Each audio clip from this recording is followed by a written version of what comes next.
Kali ini Minho akan membahas alur cerita film Friends 2, yaitu kelanjutan dari film kemarin. Yang belum lihat Friends satunya, Minho saranin buat nonton dulu, linknya ada di deskripsi. Oke, tanpa banyak spoiler di awal, jangan lupa 조직 금지에 관한 특별법 위반, 살인 및 살인교사 혐의로 film dimulai pada saat sidang kedua terdakwa Jalu yang mengaku bahwa dirinya lah yang menyuruh bawahannya untuk membunuh Doni yang merupakan sahabatnya. 내가 지시했습니다. Dan akhirnya Jalu dipenjara. Scene berpindah pada beberapa tahun kemudian di suatu desa. Terdapat 3 orang anak yang bersahabat memiliki masalah yang sama, di mana orang tua mereka selalu parasea walau hanya masalah sepele, ditambah pergaulan yang kurang baik di daerah tersebut.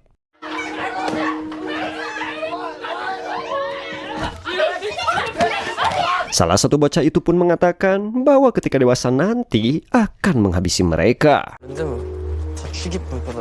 Scene beralih 13 tahun kemudian, kini bocah tadi telah beranjak pemuda dan telah menjadi ketua gangster. Pria itu bernama Sang-hun. Hari itu mereka akan menyerang geng Busan sekaligus ingin mengambil alih wilayah tersebut. Dan perkelahian pun terjadi.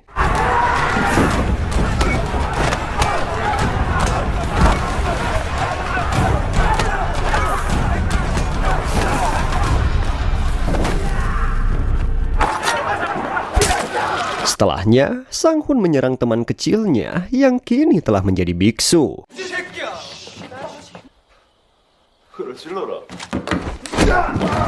Keesokan harinya, mereka pun makan bareng. Namun tak lama tiba-tiba beberapa polisi datang karena permasalahan tadi malam.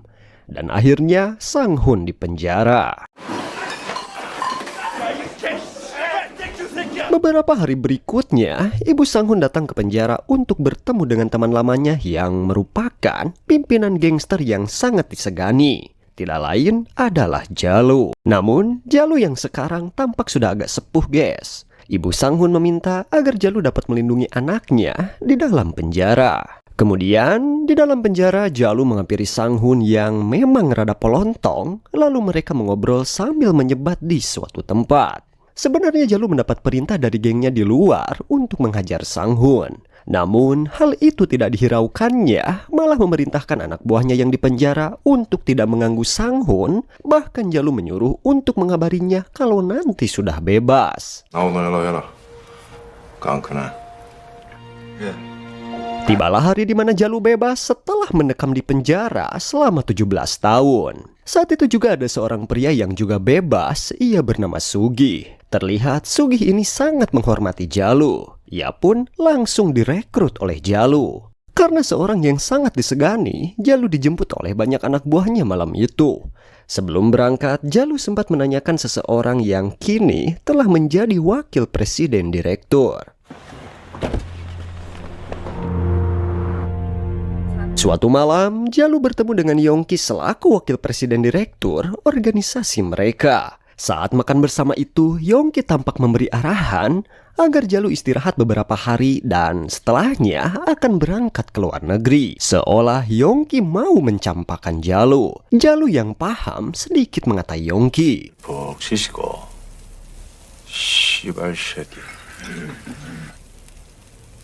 Kemudian habis makan, Jalu niis di pantai dan seketika teringat obrolan kebersamaannya bersama teman-temannya dulu. Keesokan harinya, Jalu dan Ibu Sang-hun menghampiri rumah sakit rehabilitasi untuk bertemu dengan anggota Jalu dulu bernama Ki-ho. Jalu yang penasaran menanyakan kenapa Ki-ho dulu membunuh sahabatnya. Padahal Jalu tidak memberikan instruksi untuk membunuhnya. Namun Ki-ho hanya diam. Sebelum Jalu pergi, Ki-ho bercerita bahwa dirinya dicampakkan oleh Yongki, bahkan Yongki beberapa kali menyiksanya. Tentu saja hal itu membuat Jalu tak habis pikir dengan Yongki yang saat ini memegang kekuasaan sebagai wakil presiden direktur. Malam harinya, Jalu mengunjungi kediaman Uaroy, yaitu presiden direktur yang juga sahabat ayahnya dulu. Saat itu Uaroy bercerita bahwa Yongki pernah menyuruh agar Uaroy mundur dari kekuasaannya.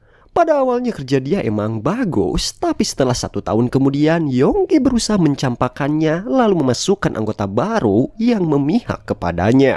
Di sana Waroi memberikan sejumlah uang kepada Jalu untuk mempertahankan klan mereka yang sudah dibangun turun-temurun. 한 20개 들었다. 쓸 거야. Kemudian Waroi bercerita tentang sosok ayah Jalu. Di sini kita dibawa flashback pada tahun 1963 di Busan. Seorang pria bernama Lee Chul-ju yang merupakan ayah Jalu tidak rela untuk kerjasama dengan geng Fukuoka Jepang. Semakin yakin saat mendengar perkataan seorang tukang semir sepatu bernama Yonggu. Semenjak hari itu, Yonggu mulai bekerja dengan ayah Jalu. Suatu malam, mereka mendatangi geng Jepang yang saat itu tidak sesuai memberikan upah pada para nelayan setelah banyak memberikan ikan untuk dijual di Jepang. Geng Jepang yang tak senang kedatangan ayah Jalu, mereka pun menyerang ayah Jalu dan kawan-kawan.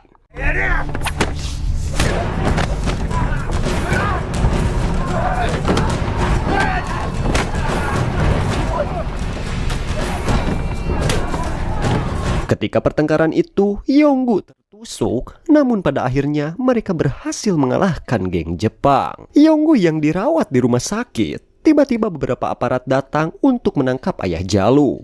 Yonggu yang masih sakit berusaha dilindungi oleh ayah Jalu, dan pada akhirnya ayah Jalu ditangkap, sementara Yonggu berhasil lolos.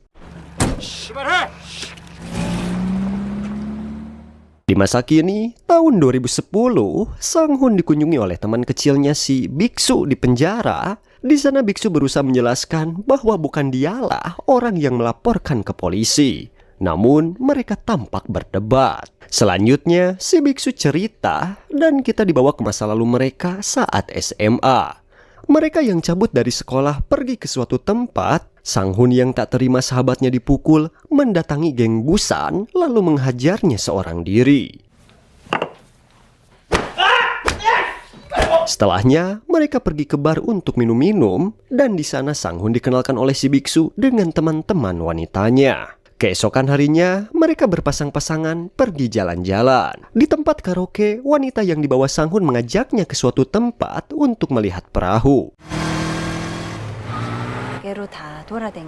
Sementara, tak lama di tempat karaoke, si biksu dan Yongbe dihajar oleh kawanan geng Busan sampai babak belur. Yongbe keluar mencari Sang-hun untuk meminta tolong, namun dalam perjalanan, Yongbe menabrak pembatas jalan dan jatuh lalu meninggal.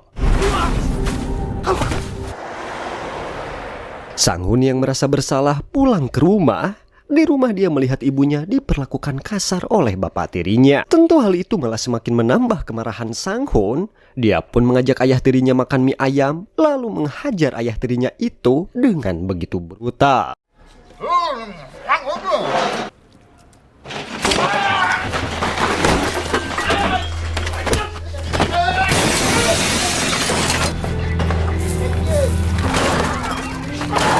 Kembali di masa kini, di daerah Ulsan, Jalu menghampiri orang kepercayaannya dulu yang bernama Doyo. Kemudian, mereka duduk di sebuah bar. Tak lama, datang satu orang lagi anggota Jalu yang sangat merindukan sosok bosnya itu bernama Dadang. Terlihat Sugi juga merasa terhura mendengar cerita mereka. Di suatu malam, mereka duduk sambil minum di angkringan. Jalu bercerita tentang keadaannya yang sangat kacau, seolah tak bisa berbuat apa-apa karena tak memiliki kekuasaan. Doyok mengatakan sembari melepas wig di kepalanya, lalu berkata, "Bos, kalau kau tidak mau memimpin, aku sendiri yang akan menghabisi Yongki." Mungkin si Doyok punya dendam terhadap luka di kepalanya itu. Jadi, setelah mendapatkan sejumlah uang dari Waroi, Jalu berniat untuk mengumpulkan orang-orang kepercayaan yang mendukungnya agar dapat mengambil alih dan dapat menyingkirkan Yongki yang haus akan kekuasaan. Selanjutnya, Jalu pun memerintahkan Sugi untuk berakting di depan anak buah Yongki. Intinya Sugi disuruh untuk menjelek-jelekan Jalu guna mencari informasi dari dalam. Sementara Jalu datang ke bar ibunya Sang-hun lalu menawarinya untuk membuka klub malam dan biar Jalu yang akan memodalinya. Beberapa hari kemudian, hari di mana Sang-hun bebas, hari kebebasannya itu disambut oleh ibu dan teman-teman Sang-hun. Bahkan Jalu memberikan hadiah sebuah motor gede untuk Sang-hun. Tentu hal itu membuat Sang-hun senang. 지금 느낌이 오겠지? Malam harinya, mereka menghabiskan waktu di klub malam sang ibu. Di tempat lain, anak buah Yongki yang mendapat kabar dari Sugih bahwa Jalu seorang pemakai mengabarkan hal tersebut. Namun itu trik Jalu saja. Di sebuah tempat, Jalu membuang barang haram tersebut. Karena Sugih sudah bekerja dengan baik, Jalu memberikannya uang 1 tas. Jalu minta Sugih untuk menggunakan uang itu dengan baik dan segera mencari orang. 예, 너무 좋은 말씀이셔가지고. Malam itu Jalu bertemu dengan seseorang sembari memberikan uang. Dia adalah petinggi polisi yang nantinya akan membantu Jalu dalam melancarkan aksinya, namun dengan syarat tidak ada korban jiwa. Di hari berikutnya, Jalu bertemu dengan Sang Hun di suatu restoran. Di sana Jalu ngajak kerjasama. Astagfirullah. Di sana Jalu ngajak kerjasama kepada Sang Hun untuk dapat mengambil alih Busan yang dikuasai oleh Yongki. Sebelum pergi, Sang Hun meminta izin untuk memanggil Jalu dengan panggilan bos. Jalu yang terima sedikit memberikan wejangan dengan berkata, keluarga itu susah senang bersama. Kalau aku hanya memberimu uang supaya nurut, itu berarti aku bukanlah keluarga yang baik.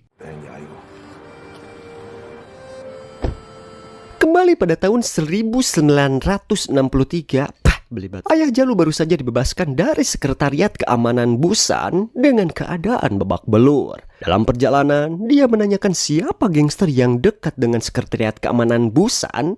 Mendapatkan nama gangster Jepang tersebut, di suatu malam ayah Jalu dan Waroi menghampiri daerah Fukuoka, Jepang, lalu menggadaikan jam tangannya untuk membeli pisau. Di dalam sebuah bar, ayah Jalu yang geram pun beraksi, sementara Waroi berusaha untuk mematikan arus listrik. Ketika lampu padam,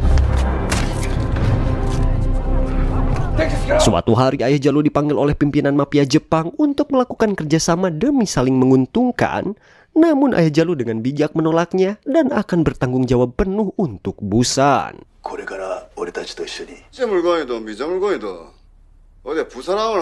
Setahun setelahnya, ayah Jalu mengumpulkan seluruh pimpinan gangster yang ada di Busan untuk bersatu dan menjadi keluarga. Dengan bersatunya mereka akan mendapatkan lebih banyak keuntungan.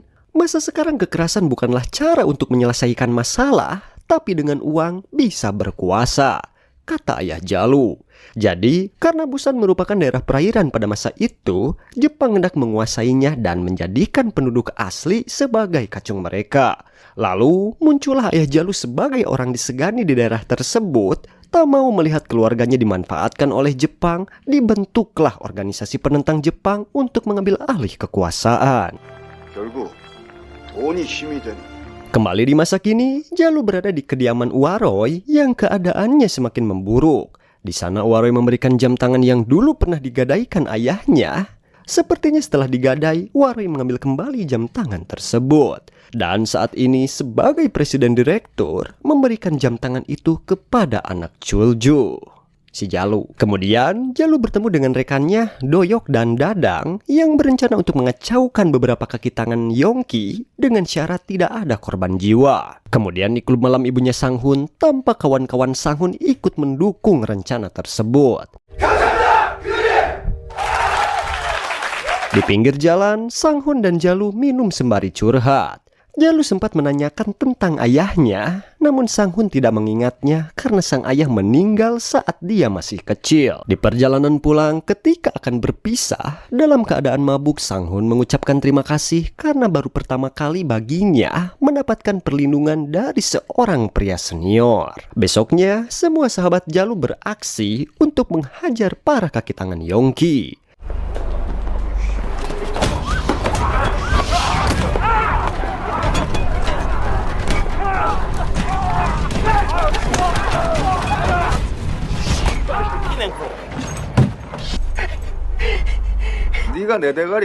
Di tempat lain, ibunya Sang Hun yang mengkhawatirkan anaknya menanyakan hal tersebut kepada Jalu. Namun Jalu menjelaskan bahwa jiwa bedegong Sang Hun tak bisa dihentikan lagi. Dia akan aman di bawahku. Di suatu malam, anak buah Jalu sedang minum-minum di pinggir jalan. Tak lama kemudian, tiba-tiba mobil melaju dengan sangat tarik, menabrak Sugih dan Dadang sehingga membuat mereka terbanting ke tengah jalan. Di rumah sakit, Jalu mendapat telepon dari Yongki untuk ngajak bertemu. Jadi Yongki tahu kaki tangannya dihajar oleh anak buah Jalu. Tentu dia tidak terima, seolah takut kekuasaannya diambil oleh Jalu. Karena tak terima itulah dia menyuruh anak buahnya untuk menabrak yang juga kaki tangannya Jalu. Esoknya mereka pun bertemu. Yongki berencana melobi Jalu agar mereka membagi kekuasaan wilayah dan memimpin wilayah masing-masing. Namun arah perjalanan pulang, Jalu meyakini perkataan Yongki pasti ada suatu hal yang direncanakannya. Di hari berikutnya, Yongki merencanakan hal lain dengan bertemu dengan Sang-hun. Ketika bertemu dengan Sang-hun, Yongki mengatakan tentang kesetiaannya terhadap ayah Sang-hun dulu hingga menjelek-jelekan citra Jalu, bahkan mengompori seolah Jalulah yang memberi instruksi untuk membunuh ayahnya dengan mempertemukan Sang-hun dan Ki-ho. Jadi guys, si Sang-hun ini adalah anaknya si Doni, yaitu teman terdekat si Jalu yang mati di video sebelumnya. Allah, teuing hayam. Di suatu malam, Jalu dan rekannya mengabarkan pada Sang-hun bahwa presiden direktur telah meninggal dan memerintahkan Sang-hun dan kawan-kawan untuk tidak lagi ikut dengan mereka karena kedepannya akan dapat membahayakan mereka. Esoknya, acara kremasi dilakukan. Sang-hun dan kawan-kawan juga ada di sana.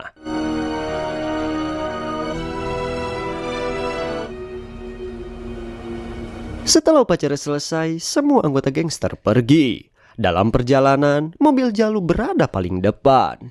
Yongki dan panayagannya terlihat merencanakan sesuatu. Namun tiba-tiba, Jalu turun dari mobil lalu mengajar Yongki dengan pisaunya hingga memotong tangan Yongki.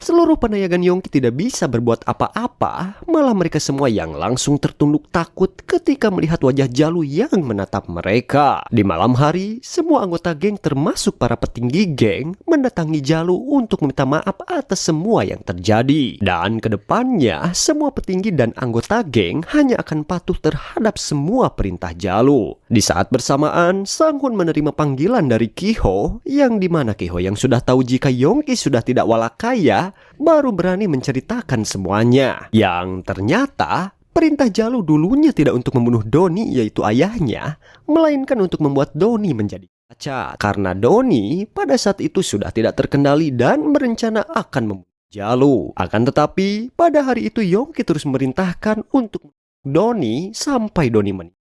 Akhirnya kini Ki-ho menyadari kenapa Yongki melakukan semua ini, yang dimana Yongki sangat berambisi untuk menjadi penguasa. Yongki mau tidak mau harus menyingkirkan Doni dan juga Jalu yang merupakan orang-orang hebat. Setelah mendengar semua cerita Ki-ho, Sang-hun bersama sahabatnya dan dua anak buahnya langsung mendatangi rumah sakit untuk menghabisi Yongki.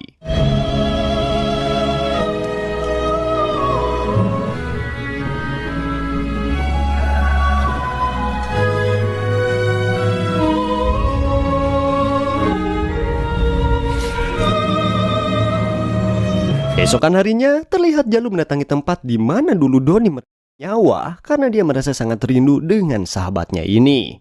Di saat bersamaan, Jalu dihubungi oleh kepala polisi yang sangat marah karena kepala polisi menganggap kematian Yongki adalah ulah dari Jalu. Sehingga kepala polisi meminta Jalu membawa pembunuh Yongki kepadanya, atau jika tidak, kepala polisi akan menangkap Jalu dan memasukkan Jalu ke dalam penjara lagi. Setelah itu, Jalu minta Sang-hun untuk menemuinya karena Jalu sudah tahu Sang-hun lah yang telah menghabisi Yongki. Di sini Jalu mengatakan bahwa polisi tidak akan menutup mata jika sampai ada yang mati.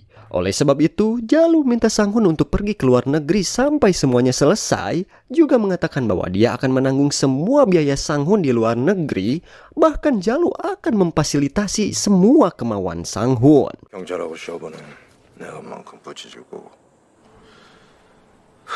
Sebelum pergi, Sang-hun mengatakan bahwa dia sudah tahu jika Jalu yang memberi perintah untuk membunuh ayahnya. Mendengar hal ini, Jalu pun sangat terkejut dan tidak bisa berkata-kata karena Jalu baru tahu jika Sang-hun adalah anak Doni.